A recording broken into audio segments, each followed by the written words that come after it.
విద్యావ్యవస్థలో మార్పు సహా ఏటా 15% పాఠశాల ఫీజుల పెంపునకు అంగీకరించాలని Telangana recognised schools management association ప్రతిపాదించింది. ఈ మేరకు తెలంగాణ విద్యా కమిషన్ చైర్మన్ ఆకునూరి మురళితో అసోసియేషన్ సభ్యులు భేటీ అయ్యారు.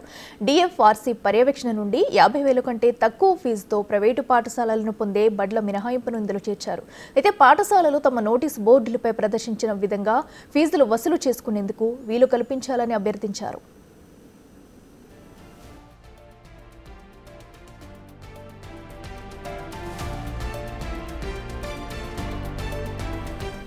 ప్రస్తుత విద్యా విధానంలో Telangana recognised schools management association మార్పులు కోరుతుంది. పెరుగుతున్న నిర్వహణ వ్యయాలను భరిస్తూ నాణ్యమైన విద్యను అందిస్తున్నామని, ఇది తమకు భారంగా మారిందని చెబుతున్నారు. మౌలిక సదుపాయాల కల్పనతో సహా పెరుగుతున్న ఖర్చులకు అనుగుణంగా 15% వార్షిక రుసుము పెంపు తప్పనిసరి చేయాలని సంఘం డిమాండ్ చేసింది. సిబ్బంది జీతాలకు కూడా ఇబ్బంది అవుతున్నందున తమ అభ్యర్థనను స్వీకరించాలని కోరింది.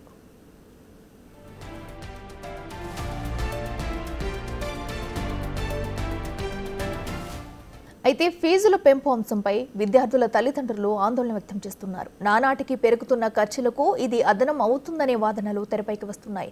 ఈ ప్రతిపాదనలను సమీక్షించిన తర్వాత కమిషన్ చైర్మన్ ప్రభుత్వానికి సిఫార్సులు చేయనున్నారు.